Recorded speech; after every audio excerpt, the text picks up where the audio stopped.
Salve, salve, queridos amigos e pacientes! Estamos aqui hoje para a gravação de mais um vídeo da nossa playlist Doutor Responde. É uma playlist que visa responder as principais dúvidas de cirurgia geral, oncologia e transplante de órgãos, tá ok? Hoje nós vamos falar sobre as dúvidas mais frequentes sobre apendicite aguda. Solta a vinheta.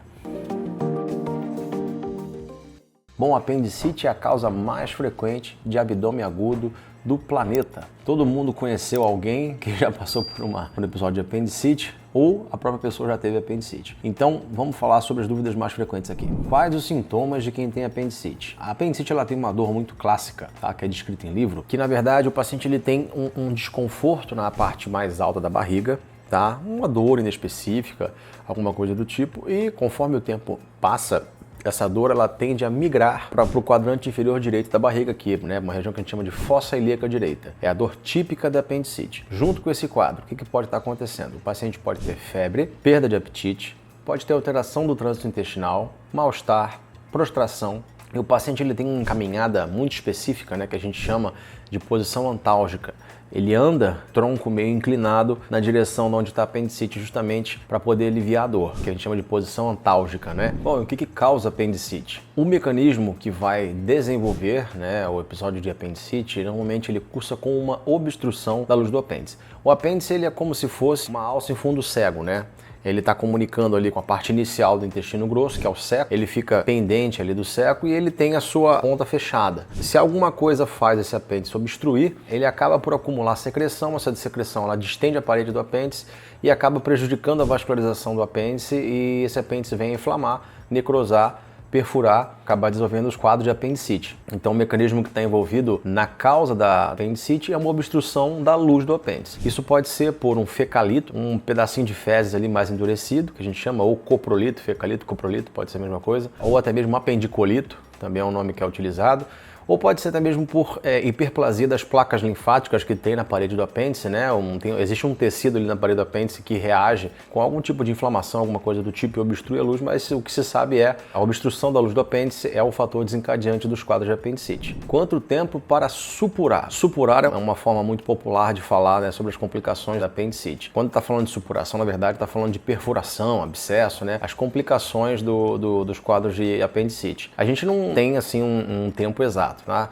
Cada um tem a sua evolução, mas normalmente dentro aí de 48 horas o risco é bem aumentado desse apêndice complicar, tá? Fazendo perfuração, abscesso, mas tem pacientes que chegam aí a 3, 4 dias de sintomas sem uma complicação importante, então é uma coisa que vai meio variar, tá? Mas 48 horas de sintomas já é um risco considerável desse apêndice perfurar e fazer alguma complicação. Onde começa a dor? Bom, como eu falei na outra pergunta, o quadro clássico da apendicite, ele tem uma dor da superior do abdômen que migra para o lado direito aqui, na fossa ilíaca direita, quadrante inferior direito. Mas isso não é regra, tá? Alguns pacientes podem ter um desconforto inespecífico da barriga, não necessariamente no andar superior, eles podem ter mais na parte do meio, né? E a dor migrar depois, ou ele já pode ter a dor direto do lado direito da barriga, tá? Mas o apêndice, como fica localizado aqui no quadrante inferior direito, o lugar mais comum de doer é o lado direito da barriga, quadrante inferior direito. O que é bom para desinflamar o apêndice? Na verdade, alguns estudos mais recentes falaram da possibilidade de tratar alguns casos de apendicite com antibiótico, tá? Isso é uma realidade. Na verdade, a gente acaba limitando essa possibilidade de usar antibiótico para poder tratar a apendicite para casos muito específicos, tá? Normalmente pacientes que têm um risco cirúrgico muito elevado, pacientes muito idosos, muitas doenças de base, né, onde você fazer a cirurgia para tirar o apêndice vai gerar muitos riscos para o paciente. Então, nesses casos, a gente pondera utilizar o antibiótico, mas a gente nunca tenta desinflamar o apêndice, não. O apendicite é igual cirurgia, tá? Vive-se muito bem sem um apêndice, as chances de complicação são muito pequenas, a recuperação é muito rápida, o paciente opera, no mesmo dia ele já se alimenta, no dia seguinte ele vai embora para casa de alta, então assim, não tem por que tentar desinflamar o apêndice. Apendicite é igual cirurgia. Bom, quais os riscos da apendicite?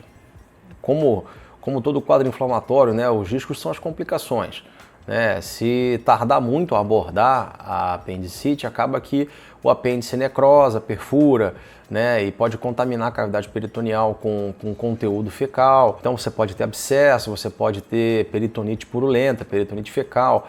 São quadros graves de infecção e podem, de fato, até causar morte, né, fazer sepse e morte. Então, na verdade, o que preocupa são as complicações da apendicite.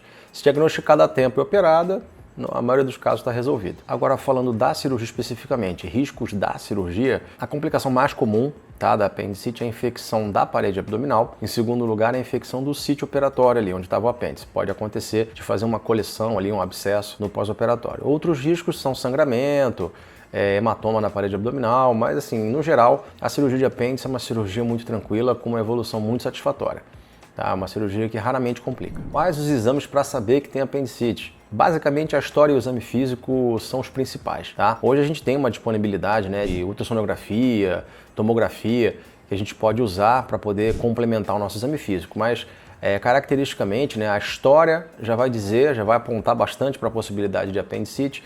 E na hora que o cirurgião for examinar o paciente, ou qualquer médico, né, tá atento aos principais sinais. Tá? Como a apendicite é uma situação muito frequente nas emergências, né, pelo mundo todo, já é uma dúvida muito frequente que a gente tem baseado na queixa do paciente. Então o paciente vai vir com aquela queixa, dor inespecífica que migrou, uma dor que começou na fossa ilíaca direita, febre, perda de apetite, mal-estar, às vezes tem alteração do trânsito intestinal e é um paciente jovem, né, na grande maioria das vezes, e na hora que você vai fazer o exame físico desse paciente, esse paciente tem uma dor localizada, né, com alguns achados bem específicos. Existe uma manobra, né, que é a manobra da descompressão dolorosa, onde a gente aperta o abdômen do paciente. Nessa hora a maioria dos pacientes reclama um pouquinho, mas faz parte do exame físico, né? A gente aperta profundamente a barriga do doente no ponto onde está o apêndice e a gente solta, né, rapidamente, a gente faz essa descompressão abrupta. E nesse momento, o apêndice inflamado ele é comprimido pelo peritônio da parede, né, da barriga, e na hora que ele solta muito rápido, ele funciona como se fosse um velcrozinho assim, costuma doer, né? Então a descompressão súbita dolorosa é o sinal na fossa ilíaca direita, claro,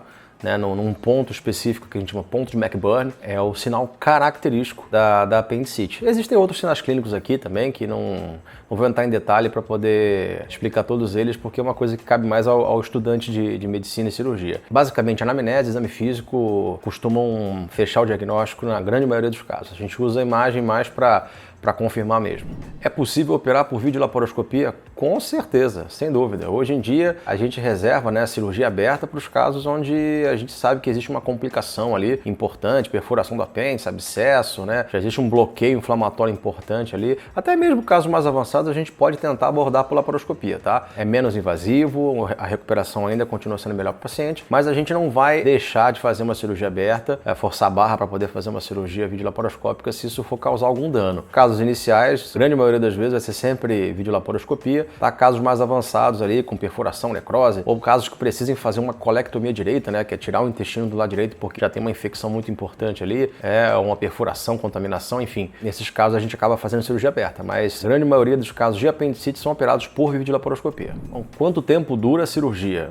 A cirurgia de apêndice, claro, vai depender, né, de que momento o paciente chega pra gente, mas casos iniciais é uma cirurgia de meia hora, 40 minutos, uma hora, não costuma passar disso não, tá?